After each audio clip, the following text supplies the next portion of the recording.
Check my levels. Microphone check 1 2. Microphone check 1 2. Microphone check 1 2. Microphone check 1 2.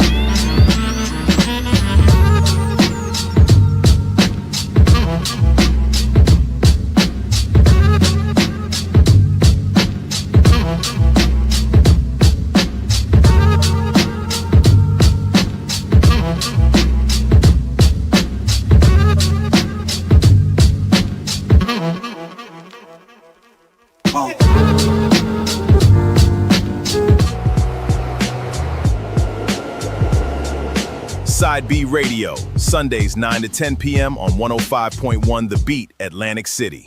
Hey, yo, what's going on, yo? It's your man, Mikey D of the legendary Main Source and LA Posse. And right now, you are tuned in to Side B TV with my man, Phil Jackson.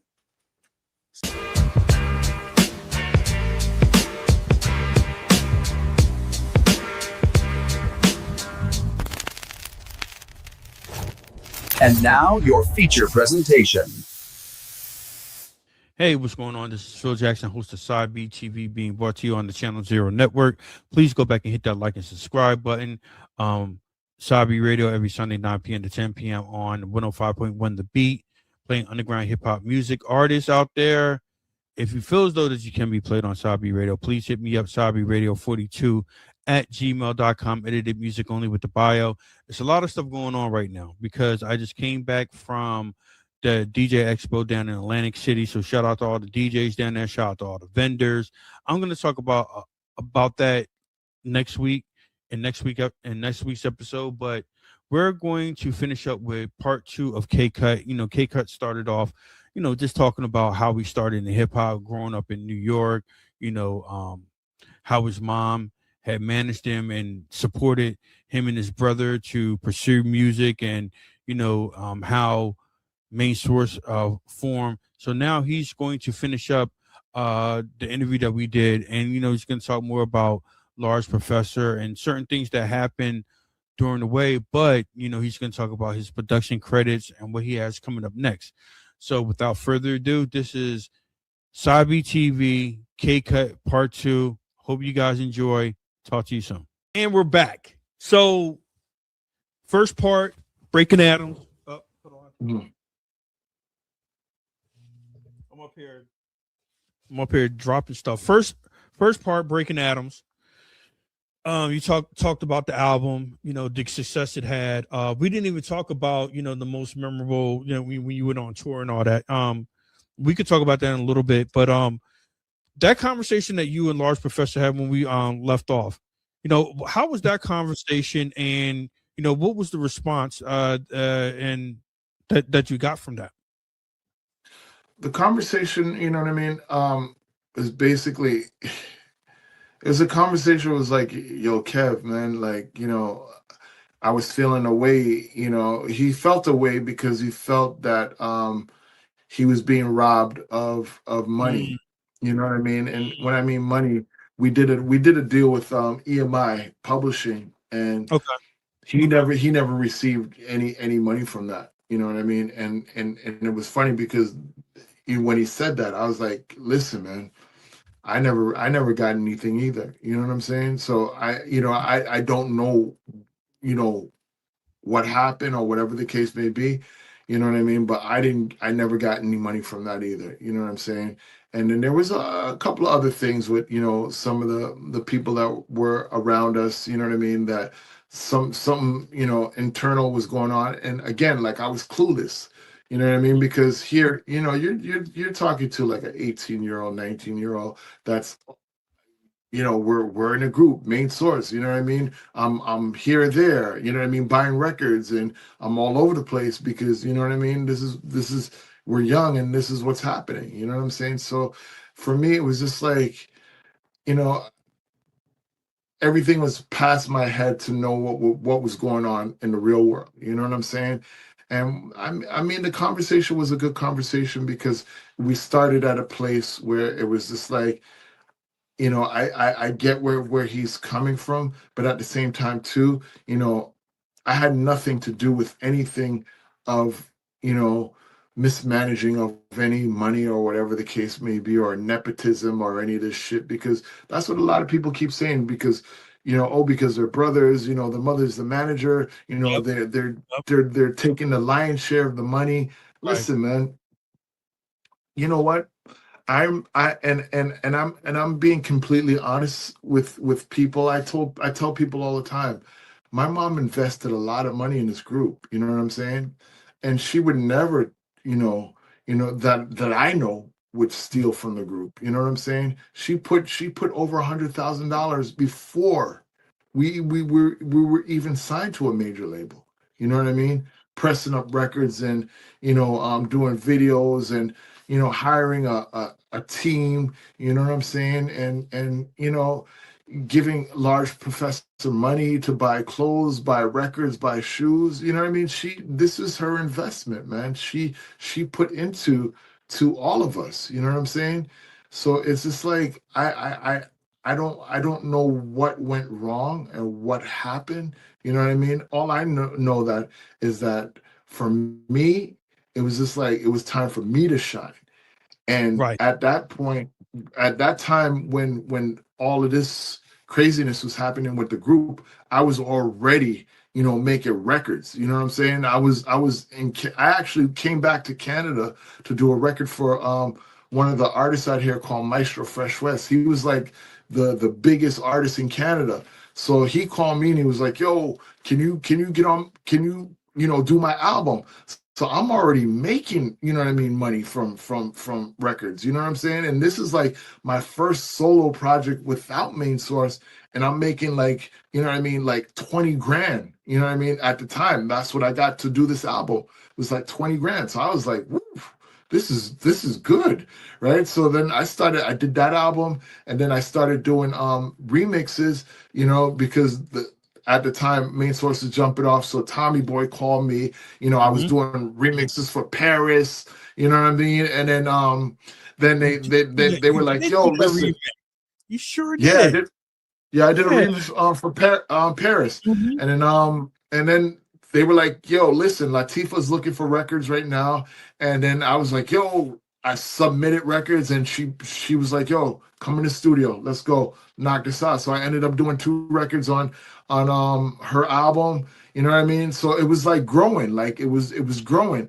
And then I started working with MC Trouble. I did this record before she passed away. So it was just like I'm building. You know what I'm saying? Everything is building. So it was just like I don't know what's going on. You know what I'm saying? All I know is that I'm making records and I'm making money now and I'm good, right? I have my own little credibility going on, you know what I mean? So it started building for me, man. So, the last record we did, and it was produced by me and Large Professor, was Faking the Funk. Mm. I remember when Large was like, "Yo, come to the crib." Went up to his crib, and he played me the Skeleton, and he was like, "Yo, K, just add whatever." You know what I mean? I was up in his crib. He was like, "Yo, add whatever, man. Let's make this, crazy." He left the crib for a little bit. He came back. I had the record already done, man. The horns and everything was crazy. He was like, "Yo, this is crazy." So we went in the studio, put that down, and that was history. That's how we used to work, man. You know what I'm saying? Like No, go ahead. I'm sorry. yeah, no. That's how we used to work, man. It was just like, yo, add this, you know what I mean? Like, or let's just make it hot. You know what I'm saying? That's how we work, man.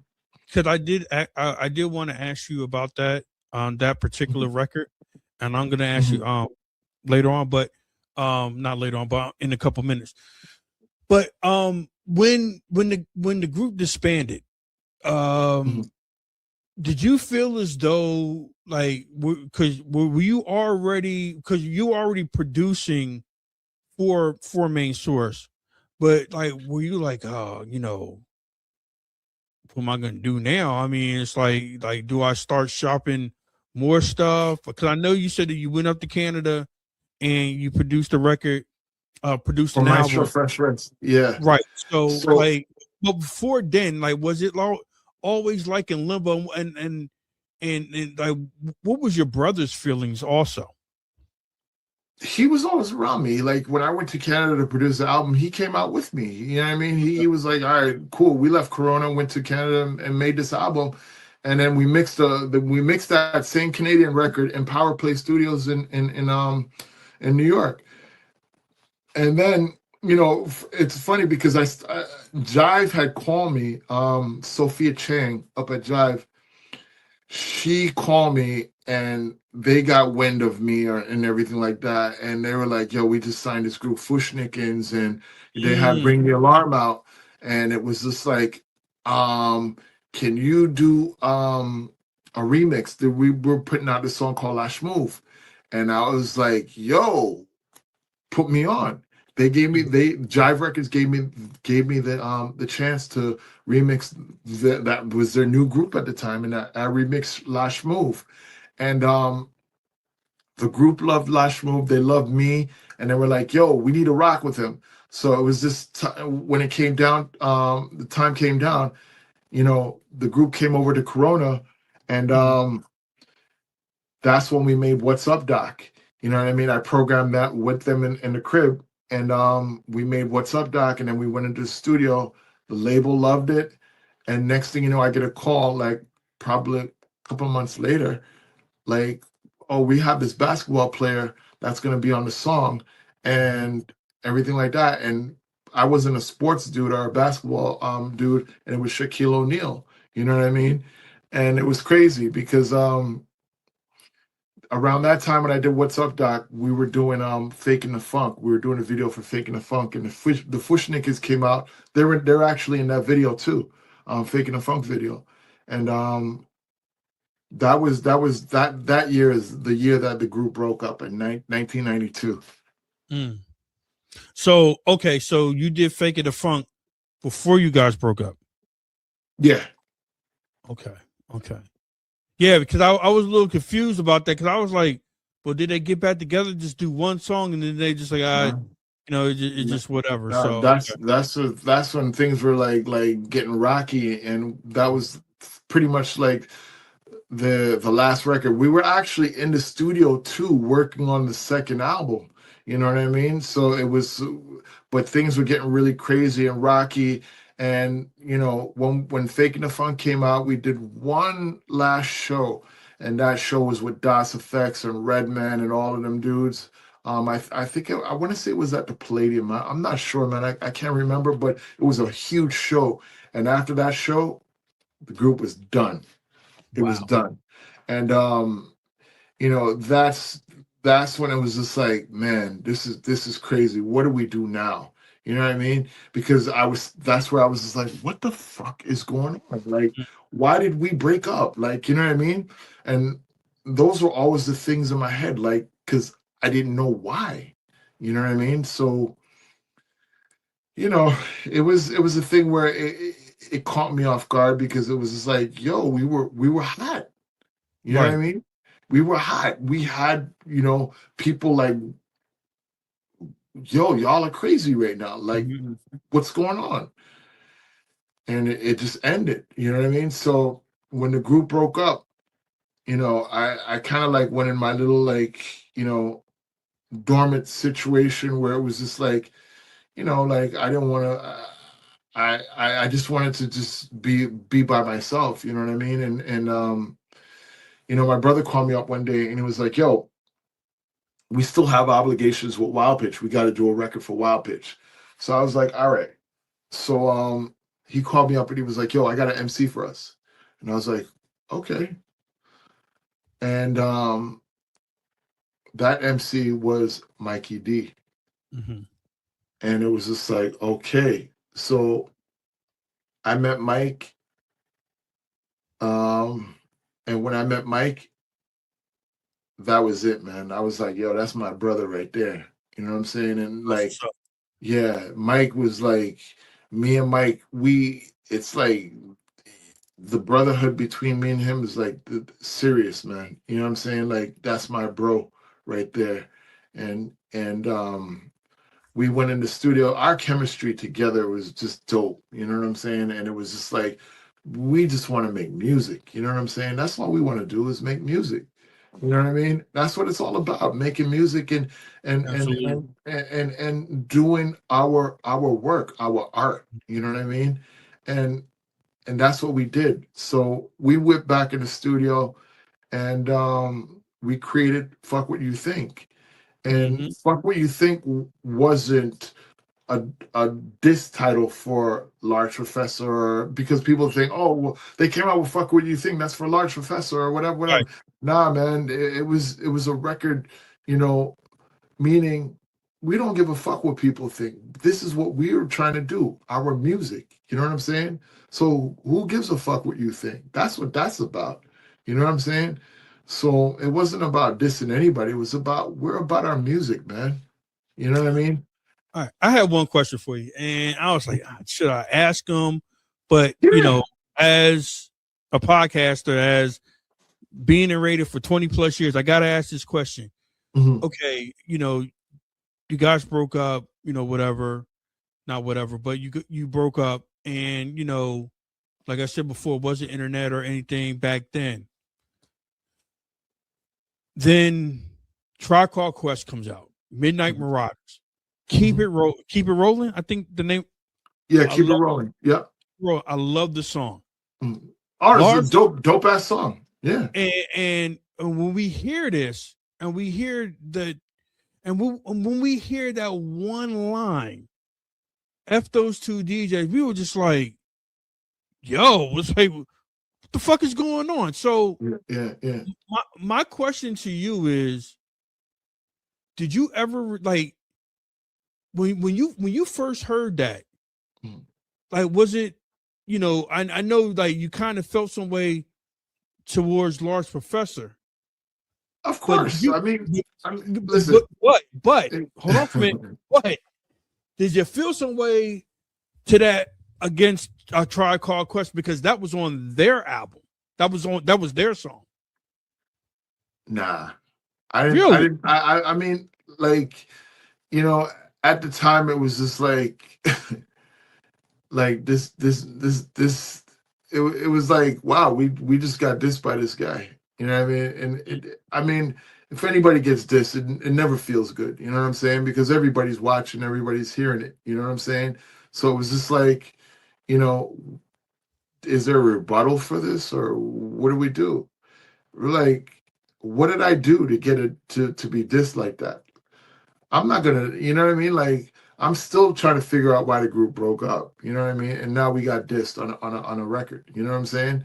So it's just like, again, like, I'm a person that's like in the cut, lay behind the scenes. I'm Right. not out there like that. You know what I mean? Like, we have all the same friends and all the same peers and everything like that. But it's just like the industry was just, seeing one side. You know what I mean? Because the narrative was like, fuck those guys. You know what I mean? Those guys did something wrong to me, and the industry is on my side. You know what I'm saying? And that's how it felt. And you know what I mean? And that's how we took it. Because, like I said, we didn't know the inner workings, we didn't know the inside. So we all knew who Large Professor was. We knew who Sir Scratch and K Cut were. But we just thought, oh, they're just DJs. Yeah, and that's what a lot of people. Yeah, right. And that's what a lot of people thought, though. They didn't know the inner makings of the group, right, and how the group was made and everything like that, who came to who and all of this stuff. But it was just a thing of where, again, like, you have you have your front person, you know what I'm saying? And this is what people know. He's the lead lyricist. He's also a producer that's produced a lot of the underground hip hop, you know what I mean? Like, hits that were out at the time. So, that's where everything is just like, nah, those guys are nobodies, man. Like, he's the guy that did everything. You know what I'm saying? He created Main Source. He found Paul C. He did this and he did that. But nobody knew the backstory to Main Source. And the backstory was, no, that's not the way it went. You know what I mean? And all these years, the narrative has been on the opposite side, and we haven't spoke about it. You know what I mean? And you know, I spoke to somebody years ago about this, and I was like, I'm getting older now, man. My kids are getting older. They're seeing this. They know who their dad is. They know their dad is a part of a group. You know what I mean? I don't want them to see all of this negative stuff about their dad and all of this stuff and not telling them exactly what's happening. You know what I'm saying? So it's just like now I have to speak my truth, you know what I'm saying, and let people know where this started from, how the group was formed. You know what I'm saying? Who formed the group? Who came to who? You know what I'm saying? You know what I mean? Because people don't know that. You know what I mean? They think We the didn't know. opposite. You know what I mean? They think, oh, these two brothers from Canada. No, it's not that. We're New Yorkers too. You know what I mean? I was in New York from since I was 3 years old. You know what I'm saying? So, you know what I mean? Like it's not about like, you know, these Canadians against the Americans. We're Americans, you know, slash Canadians, you know. Now, I never thought that, Mhm. but I do. But what you just said, a lot of us felt like that. We was like, well, Large Professor's the group, so Yeah. you know, whatever he says, we're just gonna, you Yeah, know, you whatever run he with says, it. yeah, we're Yeah, gonna you run co-sign. with it. Yeah. And but And let me ask you a question, man. Mm. Did you ever receive a conversation, a phone call from anybody from Tribe saying, "Yo, you know, we're trying to stay out of that"? This that, like, have you ever got nah, that conversation? nah, That's crazy. not at all. Not at all. That's crazy. You know what I mean? Again, like it's a thing where it's just like it's the way the industry was back then. It's funny because it's just like it. You just roll with whoever's that dude. Like, you know what I'm saying? It's just like if I was that dude, you know what I mean? It would be like I have everybody on my side. You know what I mean? But we're not about that, man. We're like, you know what I mean? Well, I could speak for myself. I'm like a record nerd. I'm a junkie for music. You know what I'm saying? And this is what I do. You know what I'm saying? And from when that was going on, it was just like all I could do is make more music to put out there so people know that, you know, this is what K Cut does. You know, this is who K Cut is. You know what I'm saying? And that's what I started to do. You know what I mean? I got to make more music. I gotta just put my name out there more. You know what I mean? So people see, you know, that I am valuable and I am who I am. You know what I mean? So that's what it is. You know what I mean? Hold on 1 second. I'm sorry. Yeah, go ahead. I'm on the phone, bro. Go your back. Okay. Yeah, that's my little boy. All Oh right. no, we're about to wrap up, bro. Yeah. All right. Here, your mom brought you down for that and to do that while I'm on the thing. Here. All right. Yeah, I'm sorry, man. Yeah, No, that's my little boy. you know, Daddy, where's my? You got my charger, Daddy. hey, look, that's life, man. Because you know why? Because to me, you're K Cut, the super producer, legendary group, classic album, but in your household, your dad. Yeah. You see what I'm saying? No, but I mean, but you see what I'm saying? I mean, it's like it's crazy how you balance that, man. But you know, just going forward, you know, now you know you're making music, and you know, I did see that you know, you guys did come back and do a couple of shows, and you reissue Breaking Atoms again. Then you had a second album with Mikey D with Main Source. So, like, what is the future? Because I know Mikey D, he teased it a little bit. So, Mhm. like, you know, is there going to be a Mikey D, like Main Source? Is it going to be Mikey D, Large Professor, Sir Scratch, a K Cut, or like what direction are you guys going in? Right now, you know, it's open door, man. Like, you know, and when I mean by open door, you know what I mean? You know, I consider Main Source a family, man. Large Professors is Main Source, Mikey D is Main Source, Sir Scratch is Main Source, K Cut is Main Source. You know what I mean? It's an open door. If Large is gonna come and jump on, open door. You know what I mean? We're making this Main Source album, and we're giving back to the fans and the people that support Main Source and love both albums. You know what I mean? Because we got fans for both albums. We got Yes, fans you that love Breaking Atoms, and we got fans that love Fuck What You Think. You know what I mean? So a lot of people been wanting, a Main Source album for years now. And it's that time, you know what I mean? Now we're grown and we're grown men, you know what I mean? We're gonna make some grown men music, you know what I mean? We're not trying to reinvent the wheel, but we do intend to make music that people enjoy, you know what I mean? Um and that's what it is, you know what I mean? Mikey D is a dope MC. I love him to death, man. He gets busy, you know what I mean? And this is, second time around, we're going to get it, man. You know what I'm saying? And, That's and the narrative, we're telling the story the way that the story should have been told in the beginning. You know what I'm saying? And there's no questions about, anything, because nobody can question me about like anything about the group, because what I'm telling you is facts. You know what I'm saying? I never took anybody's money. I never did anything to anybody. I could walk the streets without looking behind my back. You know what I mean? And I've done that for 35 years. You know what I'm saying? And happy about that. You know what I'm saying? So we about to, make some really good stuff, and it's crazy right now because the way we're moving, we got a lot of love from a lot of people in the industry supporting what we're doing, man. So, we about to do something really good, man. You know what I mean? For the fans and the community. Let me and ask the you a question, culture. man, because Mhm. because the 50-year anniversary passed like a few years ago. How Of hip many, hop.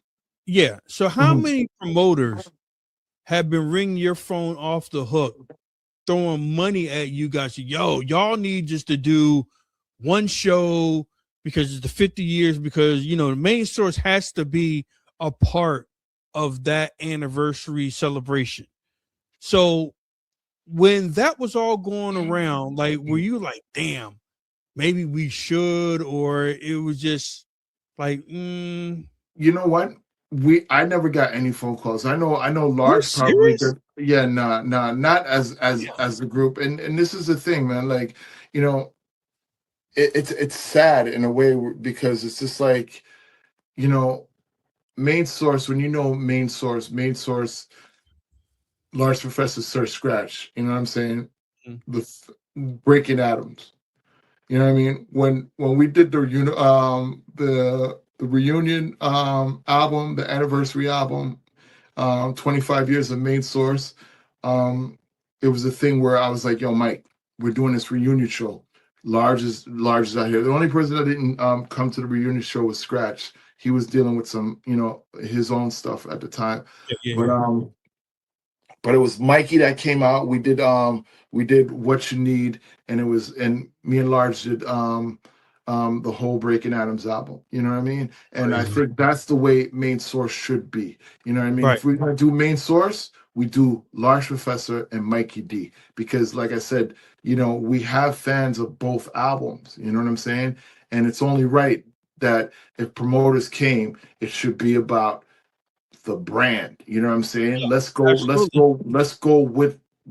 the MCs. You know what I mean? Let's go with Large and let's go with Mikey D. You know what I'm saying? So again, like getting back to what you were saying in regards to the project, you know what I mean? It's open. You know what I mean? We're working on these records, and the records we got some surprise guests on this album. And like I'm telling you, the support for this upcoming album is serious. You know what I'm saying? And just to know that how much people are supporting, you know what I mean, and the awareness too of what we've done, man, because again, on Fuck What You Think, we introduced the locks. You know what I mean? Jadakiss and Shoot Loose was on Set It Off.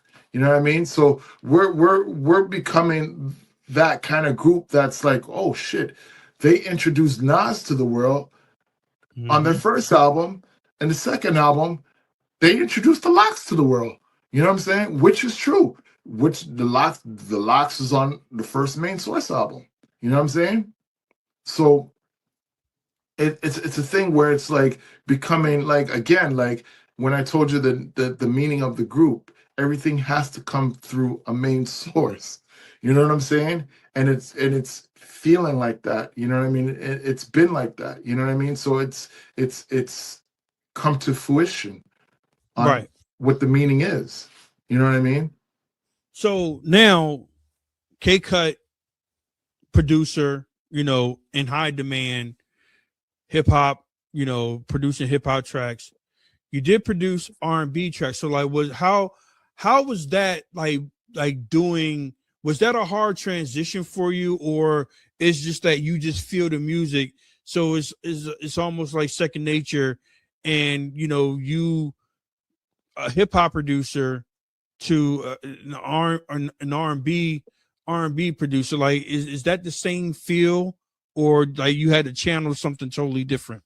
It's funny because my cousin Rashad Smith, it's this is pretty deep, man, because I call us cousins. We're not real cousins, but we're family like that. You know what I'm saying? Yeah, We call yeah. each other cousins. You know what I mean? This is how we do, right? So when I was on my low, with not making being seen or anything like that, he hit me up and he was like, "Yo, um, come back to New York and let's get up," and he has some things happening and everything like that. And I was like, all right, cool. So when I came back to New York, he played me a tape. He had a green Pathfinder Mm. and he popped in his tape. And when he popped in the tape, the song that he played was Woo-Ha, and it was Busta Rhymes. Mhm. And I was like, holy shit. He was like, yeah, shit is getting real out here. He was getting work. So he's like, I want you to be a part of my production team, Tumbling Dice. Mhm. He's the one that introduced me to making these R&B records, hip hop records, flipping them and making them R&B, because he was under Puffy at the time. He was one of the hitmen. Okay. So Okay. he was already structuring. He already knew how to do these records because he was under Puffy and he was Absolutely. making these records. So he was like, okay, we need to do these records. These are the records that we're pitching right now. So it was just like, yo, he was like, do what you do, but we're just adding some keys and putting chords to it, you know what I mean, and spicing it up. Do what you do because you can program your ass off. So I was like, all right, cool. So the first R&B track that I did under Tumbling Dice was 702. The song was called Get Down Like That. And Yep. it was written by Missy Elliott. And there was a bunch of us under there. It was a collaborative of a record, but I was one of the co-producers of that record. And then I did the remix of Stilo, you know what I mean, with Rashad. I didn't get any credit for that. That was one of the lumps that I got for being in the industry. You always get your lumps, you know what I mean? But we worked it out, you know what I mean? But I did the remix for Stilo, and that was the second R&B record that I did. And then, Rashad brought me in to work with Seal on Fly Like an Eagle, and I programmed the drums on Fly Like an Eagle. That was on the Space Jam soundtrack. You Yep. know what I mean? So I was pretty much known for programming it and making the drums sound a certain way. So you know what I mean. That's what it was. So it was just like I was rocking with Tumbling Dice, and I was getting more and more records out, and you know what I mean. And I was just like, all right, this is feeling good, and I'm feeling really good about myself because this is where I wanted to be. I wanted to make records, and although the group was not put together, and the group was disassembled, you know what I mean. I was doing what I wanted to do, and that was music. You know what I mean? That's what's up, and that's a blessing, man. Because, you could have easily been forgotten. Like you said, people will side with the known person, Mhm. and whatever that person says, it could either make or break you. But certain people in your inner circle knew the person that you were, Mhm. and knew the Mhm. person that you are, and they Mhm. are like, nah, bro, come on. We know who you are. We're Mhm. gonna let you do what you do, and and that's it. But my next question is like, why? Because we got two main source albums. Like, why wasn't there like a third? Why didn't it? Why did it stop at two? Because like you said, you had Mikey D, and it's like this is it right here. So why did it stop at the main source album number 2? Well, the reason why we didn't do a third album was because there was a situation up at Wild Pitch. And this is where the whole Search and Destroy came from, right? Okay. You know what? Hold on for a minute, bro. I saw it and I was just like, should I ask him about that? Because I saw what Search said. Yeah. And I'm just like, what, you cats brung pistols up in there and all? And I'm like, what the hell's going on? Yeah, that was I don't I didn't want to ask you that, bro. We're gonna touch on it. But I mean, that was it wasn't the way it wasn't even like that, man. It wasn't like that, man. My mother didn't have guns in her and holding on her or anything like that. It was that's craziness, man. You know what I mean? Like, I'm still in my 20s, man. Not even 25. I'm like probably like 20 years old. You know what I mean? Like, I don't, you know what I'm saying? Like, all that street shit was crazy, man. Like, you know what I mean? Like, we didn't do none of that stuff, man. And Mikey even, Mikey told the story. I mean, and he put it out there and he put it in the song. You know what I mean? We'll just leave it like that, man. None of that shit went down like that, man. All right, it was wrong. And then this is the last question on that, and then I'm just gonna move on. So, okay, you saw Mikey D and Search piece it out like a few months ago. Has Search reached out to you? Like, have y'all had that conversation? No, not at all. Not at all.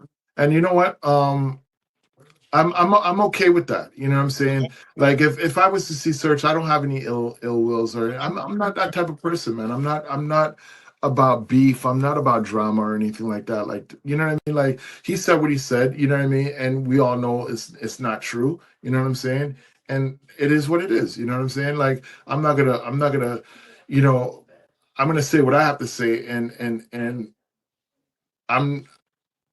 I'm about, like I said, and I said this earlier, like, I'm not like a drama person. I'm not about, the streets and fighting and all of this stuff and this craziness. I'm not about that, man. I'm about the art, man. I'm about making music. You know what I'm saying? And that's not my life. That's never been my life. So, when it comes to situations and beef, this is hip hop. You know what I mean? We said what we had to say on that Search and Destroy record, and that was that. You know what I'm saying? It ends there. You know what I'm saying?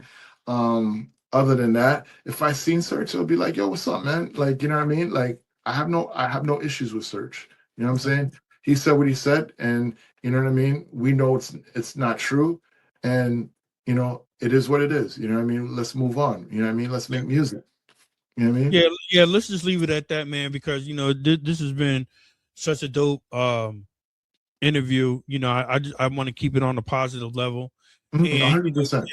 And just by hearing your journey through the music industry at a very young age, and coming right off the bat at a young age, your brother and Large Professor having an instant classic, I wouldn't even know how to act. So like, when that album dropped and it just took off like that, I know your life had to change. So like what was one of the things that changed in your life? Oh my God. I mean, what really changed, to be honest with you, is to know that the whole of New York City, and probably a lot of, across the states, everybody in the states knew who the hell we were, from California to down south to North Carolina, everywhere. They knew who Main Source was. And that's what we wanted. You know what I'm saying? Like, we wanted to be a part of the culture. You know what I'm saying? And I stress that because that was important for us. You know what I mean? Nothing else mattered but to be recognized as a group that everybody else, you know, can look up to. Like you look up to Run DMC, you looked up to Kumo D, you looked up to LL Cool J. We wanted to be one of those groups, you know what I mean, that are in the books.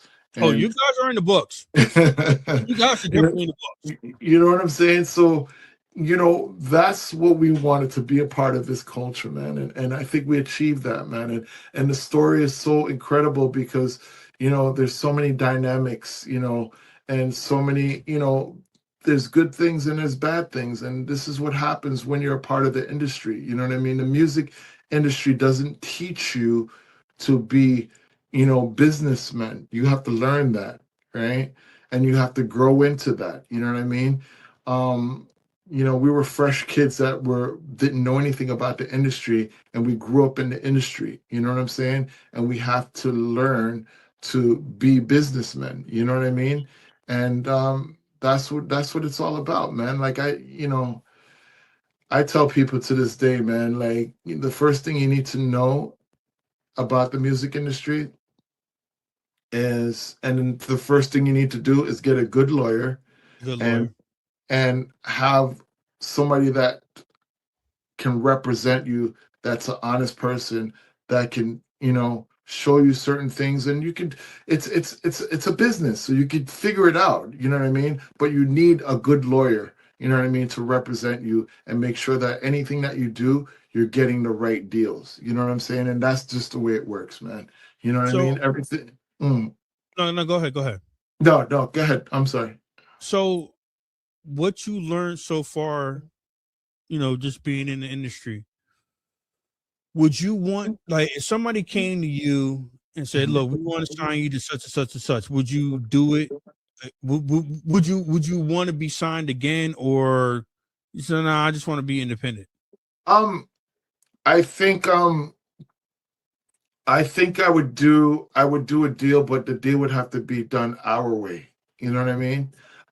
Meaning I you know, when somebody gives you money, expect that that money is being recouped. You know what I'm saying? So for me, it's just like, you know what, let's do a deal where I have, you know, it's the reverse. Like you know, when it comes to, you know, the majors, you know, the majors know how to do it, you know what I mean?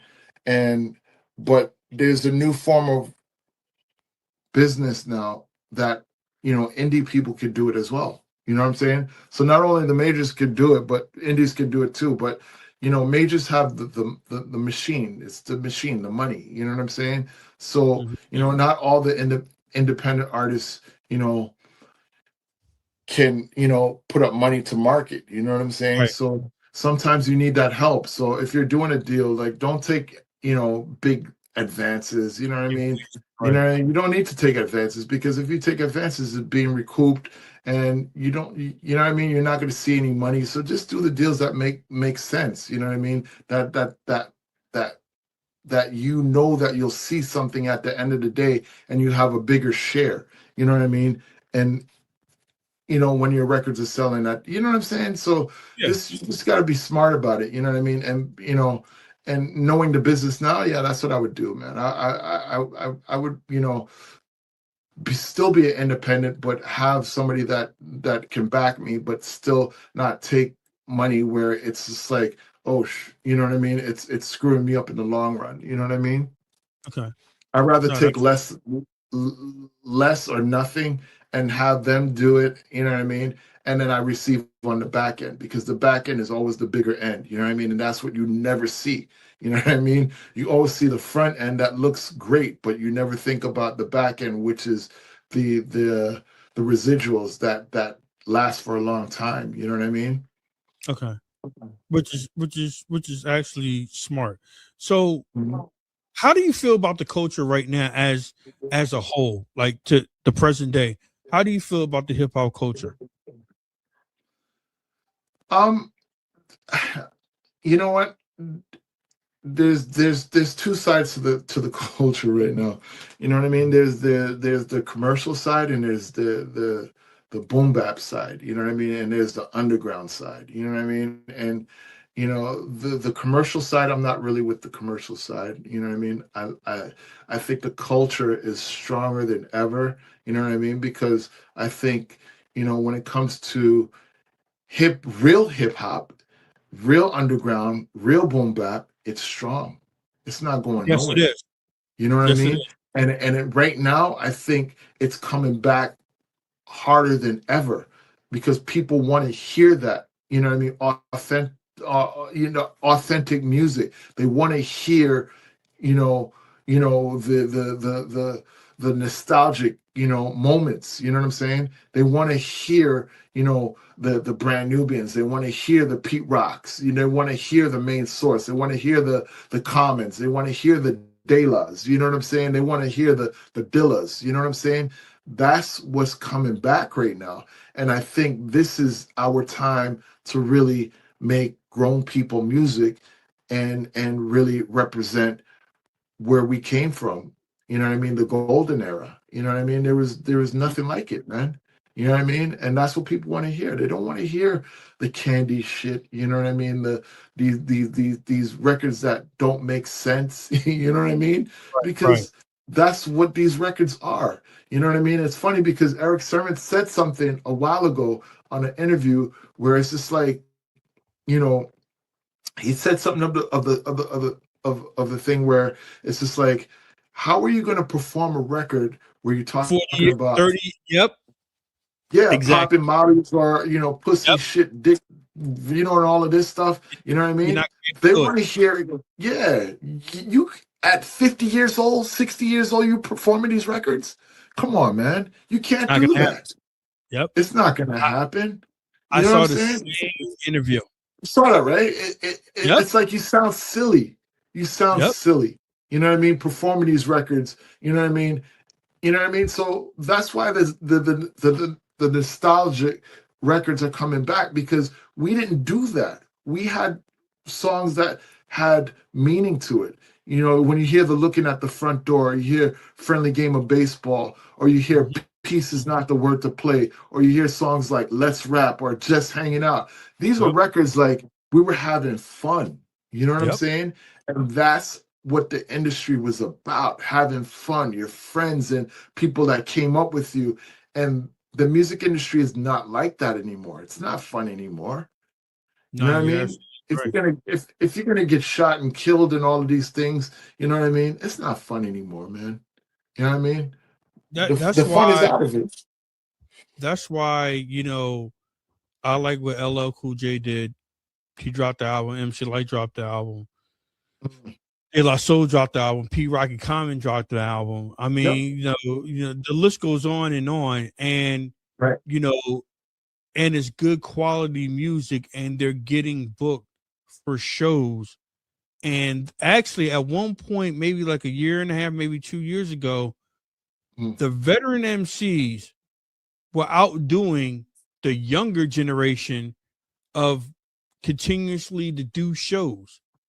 Because if you looked at one point, you'll if you follow on social media, this one young, I'm not gonna say like the names because I really don't know, but like some new artists, they had to cancel their shows, their tours, because they couldn't sell enough records.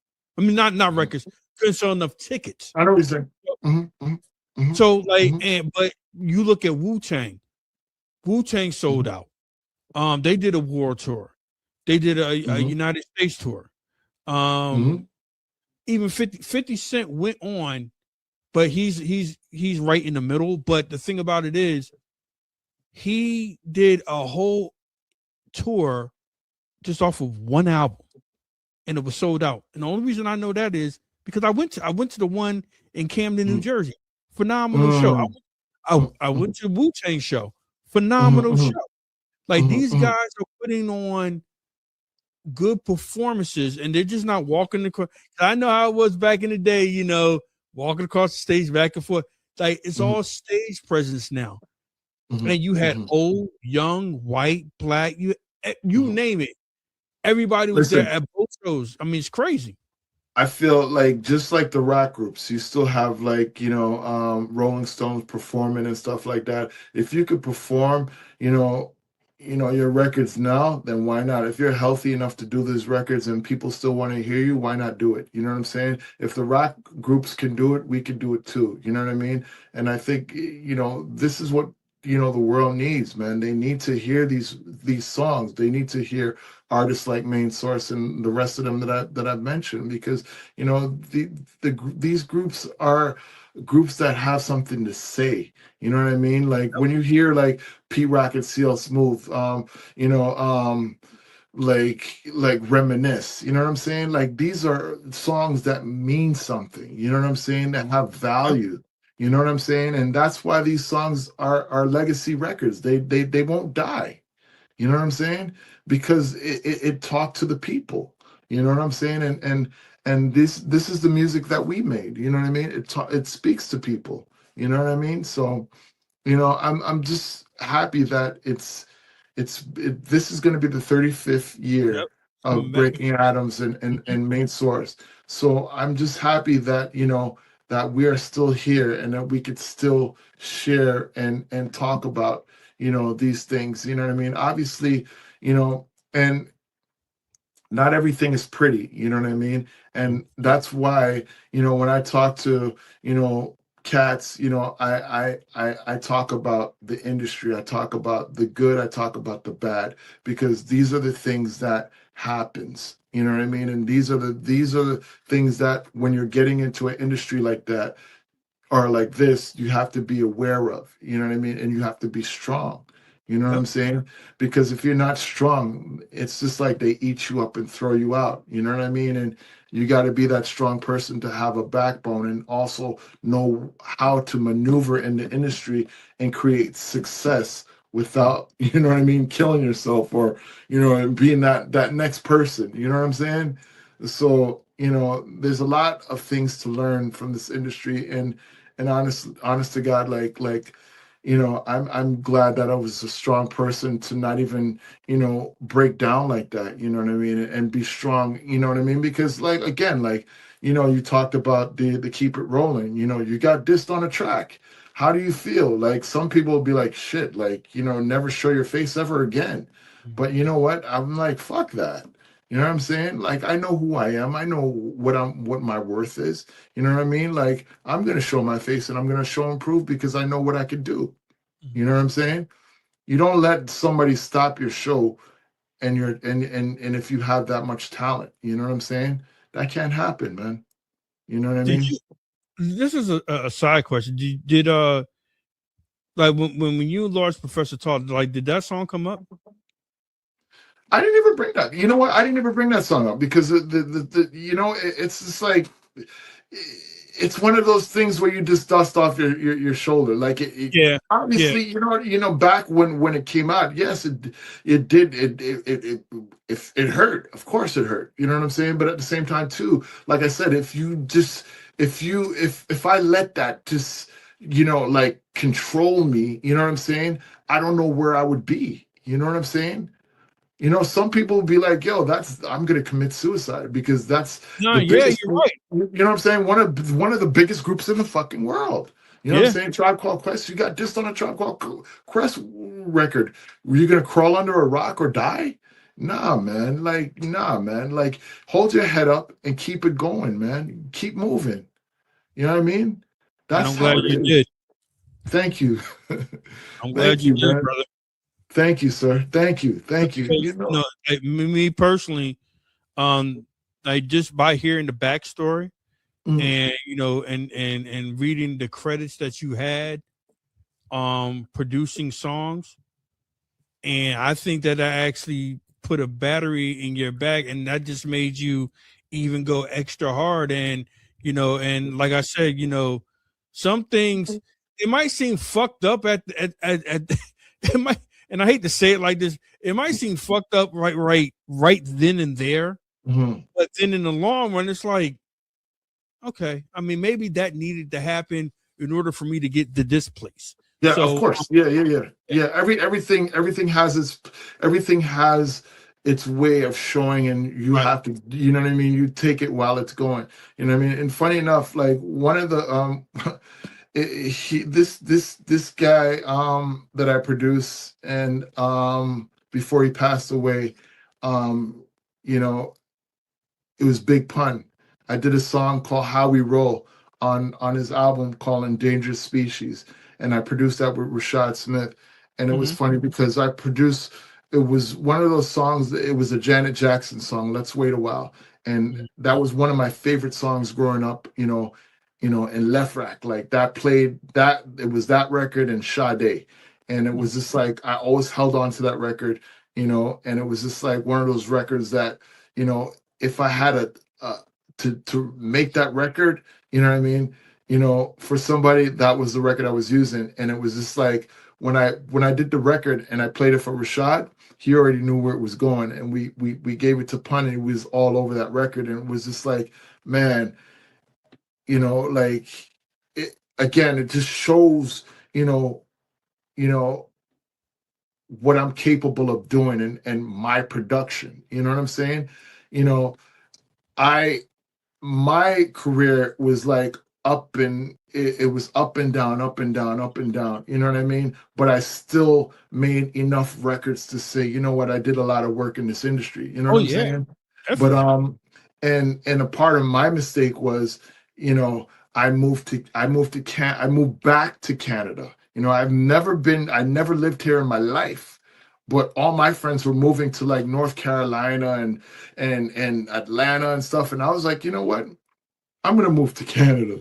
You know what I mean? And I came out here, like, and officially came out to Canada, and living here in 1995. Well, you've been out there for a while. Yeah, yeah. But I kept coming back and forth. But you know what I mean? I was just like, yeah, I wanted to move out of New York. You know what I mean? I Right. had enough of New York. You know what I mean? I was time to go. You know what I mean? So it was just like this was my retreat to go back to Canada.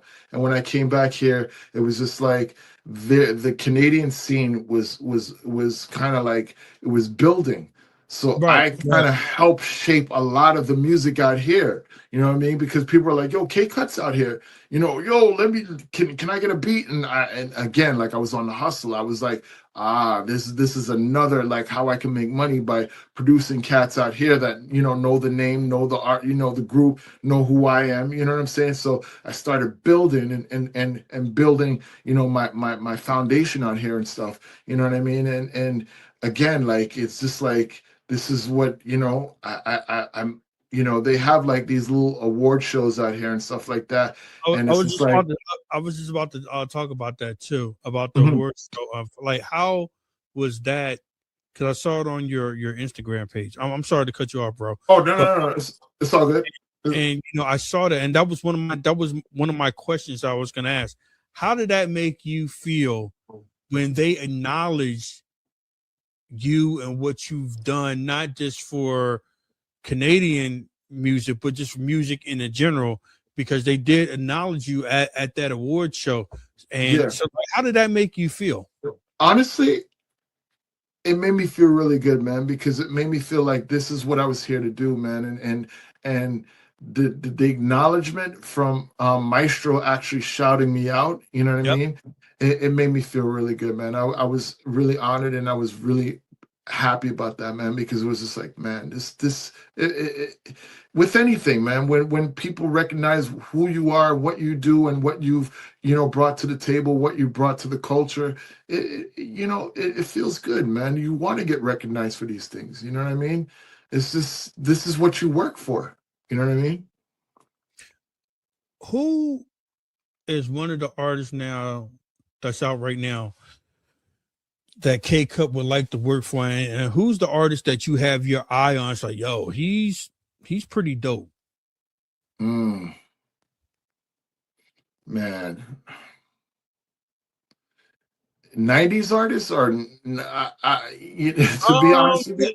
Like, all right, well, let's start with with our generation, and then lead like going into the new generation that's out right now.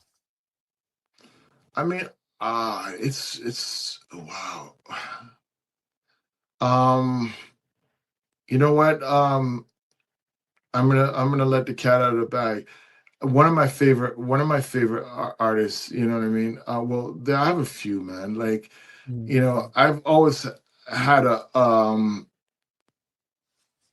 thing for Chip Fu because he's dope as hell, man. Like he's just like Okay. he's just like he's just amazing, man. Like what he does is incredible, man. And you know, we're doing something with him on this album right now. So you know what I mean. So um, you know, I think he's just so much of a versatile artist and just a dope, you know, lyricist, performer, like everything, man. Like, and it's just a I feel honored and a privilege to work with him again. You know what I mean? And yeah, man, he's probably like, yeah, one. He's just so dope, man. Like, there's so much to, you know what I mean? Like, you hear the song, man. You hear "What's Up, Doc," how he rocks. Like, you know, it's just crazy. You know what I mean? So probably like he's probably like my first choice, man, MC, man. Second choice would probably be it would be dope to work with Nas again. And other than Nas, Common, you know what I mean? Those kind of MCs. I like MCs that have something to say, you know what I mean? That has like, you know what I mean? Like meaningful Substance. yeah, you know what I'm saying? Like, I'm not about like the tomfoolery, the trickery, all of this stuff, man. I like stuff that has substance, meaning, and things that can resonate with people. You know what I'm saying? So that's what, you know, makes me like an artist. You know?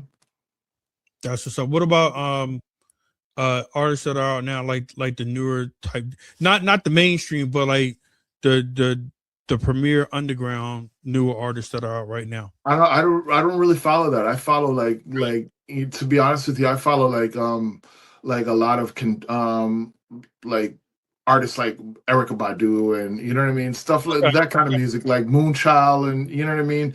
Yeah. That it's like almost like Yeah. soulful, but you know what I mean. She's That's what, yo, yeah, she she's nice, bro. yeah, I, yeah. I'm trying to land that next interview with her. She That is super nice, man. Yeah, yeah, she's crazy. She's crazy. Yeah. Yeah, so that's what I listen to personally. Like, you know what I mean? Other than hip hop and soul records and all of that, that's the music that I listen to other than, you know what I mean, songs of the golden era, you know what I mean? Because I still feel that these songs like you know, when you're in your car and you're playing Spotify, these are the things that I listen to because they still feel good to this day. You know what I'm saying? They don't Absolutely. feel old. They feel great. You know what I mean? And it's just like, yeah, man, this is what I like. You know what I mean? It's just like some people, you know, pop in Teddy. You know what I mean? And be like, yo, Teddy still feels fresh. Or, you know, Bob Marley. You know what I mean? Bob Marley still feels fresh. You know what I mean? Because these are records that will never die. You know what I mean? And that's why our golden age, you know what I mean, our golden era would never die because these records have substance and meaning to it. You know what I mean? And they're still have so much longevity to it. You know what I mean?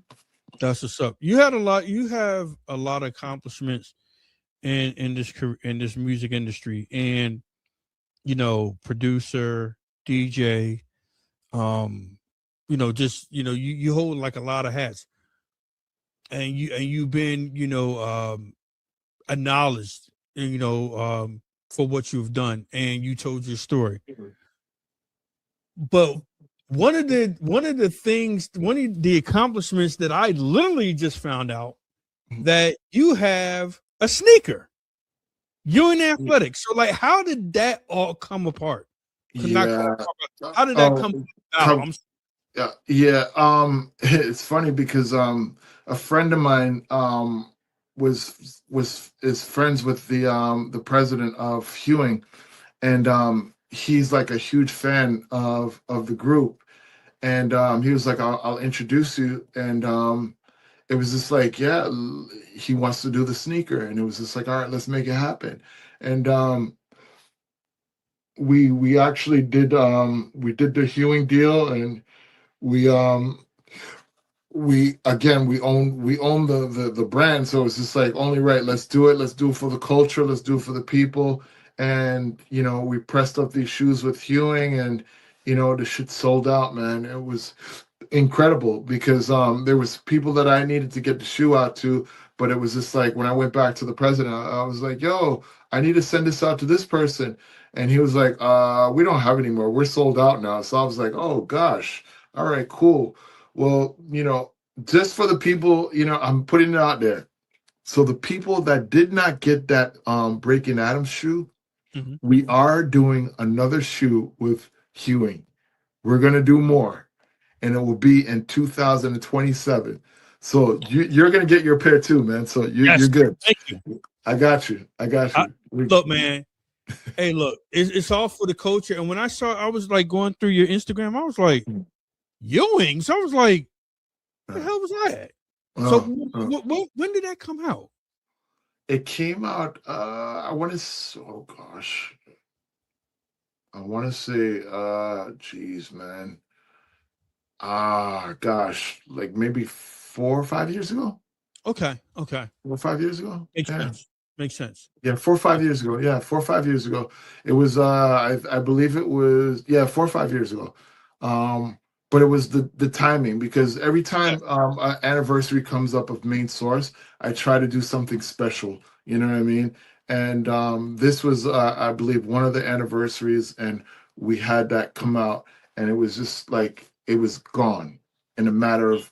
It wasn't even a month. It wasn't even a month. It didn't even take a month for all the shoes to sell out. It was gone. Yeah, because and I actually believe you. I truly believe you, because of the fact is, it was on the website, then it wasn't on the website. That's how quick it sold out. Yeah, it was crazy. It was crazy. And you and Athletics, they do such a great job of just highlighting the culture. They had the APMD, the Sugar Hill Gang, 100%. Main Source, CNN. Like they did, they had some legendary shoes, bro. Yeah, 100%.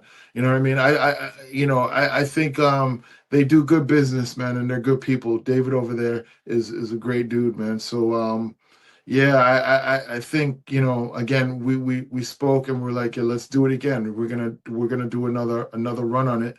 You know what I mean? Because there's a lot of people that wanted to get the shoe but didn't miss the opportunity. So right. We're gonna do another one, man. So you know what I mean? That's what's gonna happen, man. But we again, like, I think for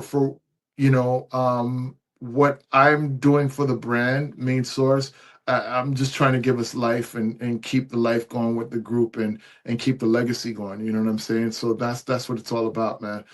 Because we put in this work, and I want to keep what we're doing alive. You know what I'm saying? Now, with that being said, not just Main Source music, but when can we expect production by K Cut to come out, or is it already out that we don't even know about, but we need to support it?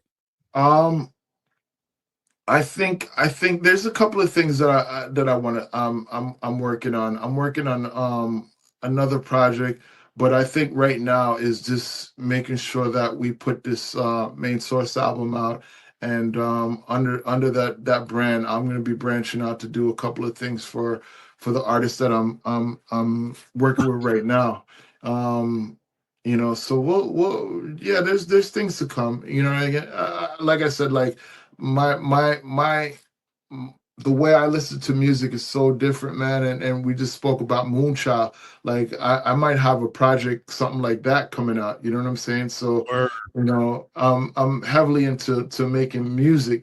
You know what I mean? Like, it's not just only boom bap, hip hop. It's a musical thing. You know what I'm saying? So I love where there's things that make sense, the instruments and the play, the way the bass, the keys, everything. You know what I'm saying? So I'm about making music that resonates and feels good. You know what I'm saying? So that's what Yeah, we gotta have something soon, man. You know what I mean? We gotta have to come back to that one. But yeah, I got some Definitely. things, you know what I mean, under the pipeline. And see, and that's the true meaning of an artist, because you know, as a like, you know, I'm not an artist, but I know a lot of artists, and I hear the same thing, exactly what you said, that you know, hey, you know, yeah, I love hip hop, but I want to expand out. I want to try new sounds, and that's the sign of a true artist, because of the fact is, because sometimes they, this is just my opinion, looking in from the outside as a fan, Mhm. they want to put you in this box, and to be honest, I was like that too, years ago before I got into radio. I really didn't understand Mhm. that. Okay, if Pete Rock is, you know, if he's doing this style of music, then I'm expecting him to do this style of music all the time. I'll give you a perfect example. DJ Premier. DJ Premier has done R&B stuff that I didn't even know that he did. Yeah. And but he just expanded out. Pete Rock too. Yeah. You as well. I mean, the 702 joint, you know, Mhm. and it's like, you know, you're doing songs collaborating with Missy Elliott, which is a Mhm. mainstream artist, but we're like, wait a minute, you know, you come from that era, so that just goes to show you that, you know, as an artist, if you want to remain in this industry, that you have to grow, and you can. And my last question is, like, were you ever like afraid to jump out of that box? Because some people are kind of like, they, oh no, I just want to stay right here what I'm doing, because Yeah. this works for me. Like, have you ever been that person to be like, I'm gonna uh, stay. I'm gonna stay in this lane. I'm gonna stay in this lane yeah, and not yeah, branch yeah, out. Nah, I I got think for me, like again, like music is music is healing. You know what I'm saying? you. And Yes, it it is. doesn't matter. It doesn't matter. You know, whether you're doing boom bap or whatever, whatever. You know what I mean? Yes, it is. I just feel like, you know, I like to make music because it is healing. You know what I mean? And it doesn't matter if it's hip hop, R&B, reggae. You know, soul. It's all music that, you know, feels good. You know what I mean? And it all has purpose. You know what I'm saying?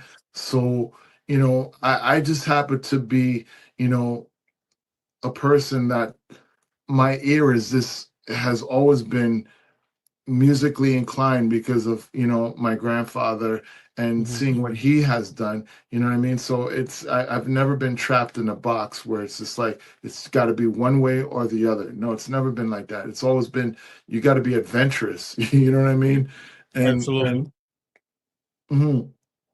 And for me it's just like, I when I do something, it's not it's not like, oh, he's trying something but he's not good at it. No, when I do something, I make sure that I know what the hell I'm doing. You know what I'm saying? And I am good at it. You know what I mean? So when I did these R&B records, it was just like it was something that felt natural, and it wasn't something that was just like I was forced to do it, or you know what I mean. I was trying hard to become this kind of R&B, you know what I mean, producer. I wasn't trying to be an R&B producer. I was being a producer, and that was my vision and how Right. I felt. You know what I mean? Because when you're making music, you're kind of like you're telling a story. You know what I'm saying? And it's like a lyricist when you're writing lyrics, you want people to tune into what you're, you know, selling them, or try to, you know, teach them. You know what I mean? So music is basically, you know, you're painting, you know, you're a painter, and you're a landscaper, and you're just, you know, throwing your what you envision, you know what I mean, and you make this as you know, your your scope. You know what I'm saying? So that's how I look at things. That's what's up. Now, there's one word that can describe K Cut's whole music career. What would that word be, and why? Um, One word. I would almost say like, I don't know. I would say healing. You know what I mean? I like Because that. and the reason why I say healing is because of things that I've experienced, you know what I mean, throughout my life. You know what I mean? The growth, the maturity, the the awareness, you know what I'm saying? And these are things that I've dealt with, you know what I mean? And it's all, a healing process, you know what I'm saying? Because when something bad happens, you know what I mean, there's recovery, and the recovery is the healing, you know what I mean? I like that. Yeah, so I, that's yeah, I like that. That's dope. yeah, and So that's what how? I've said. Oh, I'm sorry. So No, no, no. how can people, follow your journey? How could people support past and present projects? Like give out all your social media handles, and they do have a website that we could check out, and has like past and up and coming new music from K Cut. So like give all the information out to the um audience. well, everybody can hit me up at k underscore CUT on the gram. I'm on the gram heavy, you know what I mean? And everything that I do, you just follow the journey, you know what I mean? Like I usually post things that that I'm getting ready to do, or things that are about to happen, you know what I mean? And that's my journey. Like I don't candy coat things. I don't put up things that don't make sense. You know what I mean? I'm a realist. Like, you know what I mean? If I don't go on Instagram just to show how rich I am, or how, you know what I mean, all of these foolishness that people do. I just, go on Instagram and post things that have meaningful stuff to it, you know what I mean? And what I want to highlight in terms of music and records, because again, like I said, I'm a record nerd. Like I like posting, songs that I find, and maybe play them on, and you know what I mean? Like, or so yeah, just that's the best place to hit me up on Instagram for sure. You know what I mean? That's where, you know what I mean, you'll see everything what's going on. And then also, if you want to get the scoop on the main source stuff, go to at main source band, you know what I Okay. mean, Yep. Okay. and get all the scoop on there too, you know what I mean? And we're both we're all verified and everything like that, you know what I'm saying? So it's all love, man. We just here doing music, man, and trying to spread the love, and trying to, like, keep it going, man. You know what I mean? Keep the legacy alive, keep the group alive, you know what I mean? That's what's up.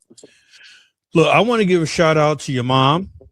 I want to Thank give you. a shout out to Sir Scratch. I want to give No a shout doubt. out to Large Professor. I want to give a shout out, rest in peace, to Paul C.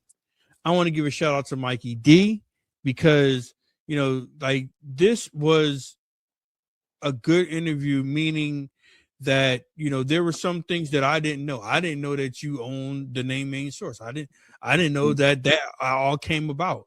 I didn't know that you produced like a good portion of Breaking Atoms. Not even just that, I didn't know that you produced outside of that, and and Yeah. and was very successful, and you're still successful with that. I didn't know that you moved back to Canada. I didn't even know. I thought that I didn't know how that worked. I'm like, wait a minute, it's like, okay, they're in Canada, they're in New York. How did that work? I didn't know that you were basically in New York City at the age of 3, and and that's where it all started. Yeah, yeah, I didn't yeah, know. I didn't know. How's your brother doing? I didn't know how. I didn't know Sir Scratch was your yeah, brother. yeah, So how's he yeah. doing? Yeah, he's good, man. He's good, man. He's doing his thing. Like he's still in the music industry doing his work. You know what I mean? Like we chit chat. You know what I mean? Like with everything. Like people always ask me, like, what's going on with you and Scratch? I'm like, Scratch is good, man. Like we just have our separate lives and stuff. You know what I mean? Like, we had our little, quarrels and arguments, but at the end of the As day, brothers should.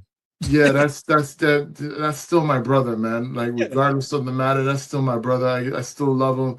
You know what I'm saying? And it is what it is. Regardless of whatever people think, man. You know what I mean? He's still a part of the group too. You know what I mean? Right. And he has his legacy as well. You know what I'm saying? So you know what I mean? We are K Cut, Sir Scratch, Large Pro, Mikey D. That's the main source right there, man. You know what I'm saying? So, you know what I mean? I don't, people, when you see me, you know who I am, K Cut. You know what I mean? I'm not that DJ. You know what I'm saying? My name is K Cut. You know what I'm saying? So that's what it is. Oh, bonus question. Like, because I know like a lot of people, like once they get into hip hop, they always have all these different names. Was your name always K Cut? It was always K Cut, but when I started working with Rashad, I switched it up though. I was calling myself the Golden Boy.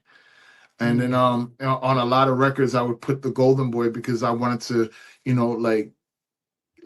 actually forget K Cut for a minute. And then I was like, nah, what are you doing, man? Like, you're K Cut. Like, you know what I mean? Don't go under another alias because everybody had aliases and stuff like that. So a lot of the records that I was doing too would say the Golden Boy. You know what I mean? So it was just like, just stop that and go back to K Cut. So you know what I mean? Like on I think I put on 702 it was Kevin McKenzie, the Golden Boy was under was my alias as that.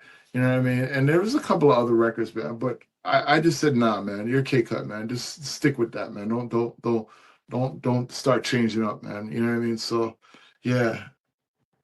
Best place that you best city that you or best out of state, different country, best show that you ever did, period. Japan, I want to say Japan is one. Jazz Cafe in London is two. Okay. And the reason why I say Japan is because I'd never been to Japan, and when I went out there with Large Pro a couple of years ago, it was a friend of mine that he was A&R for Sony. He was like, yeah, they need to see you. They want to see you. They've seen Large Professor a few times, but they never seen K Cut in Japan. So I was like, all right, I'll come out to Japan. I flew out to Japan, and when it was time for us to go out, I went out first, and I did a DJ set. Mhm. And because I'm, people know me from playing reggae and stuff like that. They know what I do. You know what I mean? My culture, my background. So when I went to Japan, and they probably thought I was going to put a hip hop set on.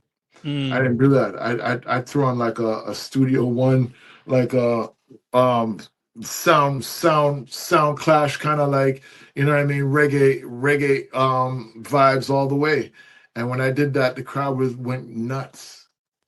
And then I transitioned that into Hanging Out, and then that's when Large Professor came out, and then that was the first song we performed was Just Hanging Out, because I transitioned that reggae set into like Just Hanging Out, and Right, okay. it was just crazy. Gotcha. You know what I mean? So the people went nuts, man. They went nuts. And that was like one of my moments where I was like, yeah. So, and was that planned? Like, did you in Large Pro plan that, or was this like that was like spur of the moment type thing?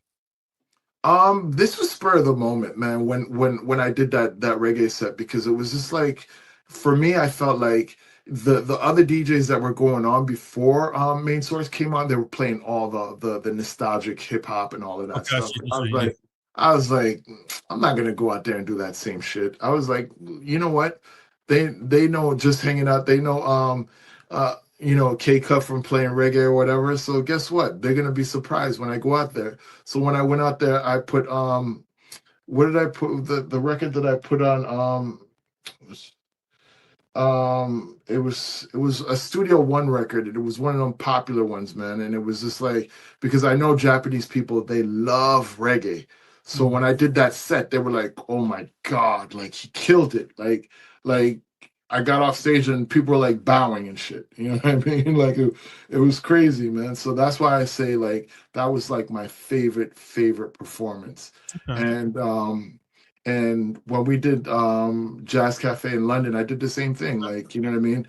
Like, when I didn't do the reggae set in the beginning, but when we came to hanging out, I played the original Sister Nancy, and then I played some. I went off. I did some other reggae set after that. So it was just like, yo, this guy is bananas. Like, what are you doing right now? Like, you know what I mean? I just like to do things that's not protocol. Like I like to throw people off. You know what I mean? Because when you expect one thing, and then when I come on, I'm doing the opposite of what you're gonna expect, right? And I think that's the fun for people. Do you still get like a lot of DJing gigs, or are you just mainly production? I was at one point, but then I stopped. I stopped because I wanted to focus on, you know, making music. You know what I'm saying? And at one point I was like busy all the time. Like I was like, yo, K-Cut, can you DJ this party? Da, da, da. But then I felt like, you know, I wanna be I don't wanna be out there like that. I wanna be a person of a bit of mystique. You know what I mean? I feel like when you're out there already, you're not, and people are, they can reach out and touch you all the time. Then you're not, you don't have that that mystique, right? I just like to be the person where now you see me, now you don't, kind of thing. You don't want And to be available all the time. yeah, Right. I want when you see me, it's special. Like, you know what I'm saying? Like you mentioned earlier when they saw Mikey D, it was just like, oh my God. You know what I mean? Like that's Mikey. That's how I want people to feel about me when you see me. You know what I mean? Because I do have something to offer. And when I play for you or DJ or whatever the case may be, it's something special. You're gonna experience something that you've never experienced before. You know what I mean? I can guarantee you that. Well, I'm gonna tell you right now, this is just my opinion, and this is just me personally talking, Mm. that you're absolutely 100% correct, because we didn't know. No, not we, but I didn't know anything Mm. about what was going on with K Cut, and lo and behold, Mikey D he filled me in on a little bit of things, and after when we did our interview, I was like, Mm. okay, I need to get K Cut. I need to talk to him, because I got like a lot of questions that I need answered, because as a fan, because I'm still a fan. I'm a fan first, and and I just appreciate what you've done and what you're doing right now, because the Search and Destroy records is absolutely crazy. I mean, that's truly dope. I played that, numerous amounts of times on my radio show. So, with that being said, I really want to thank you for coming on, because, as a producer, I think that you're right up there with, the producers that we always mention, the Pete Rocks, the Premiers, Eric Sermons, you're right up there with them, because you produce so many timeless and classic albums, songs. So, and not even just that, as a DJ too, you're right up there with the Premiers and the Pete Rocks and everything like that. And, and what you're doing right now, still producing music, and, and the Main Source album is coming out, and you got some more stuff that's coming out. As a fan, I can't wait. And as a radio guy, I definitely can't wait, because I want to play it, because I already know that it's going to be dope. So, I just want to thank you for coming on. I know, look, I never did a 2-part series, and I probably could go on for like another hour, but your son is probably going to come back in and ask you for another charger. So you see what I'm saying? So, but I just like everything that you've done for so long, and I just want to thank you for coming on.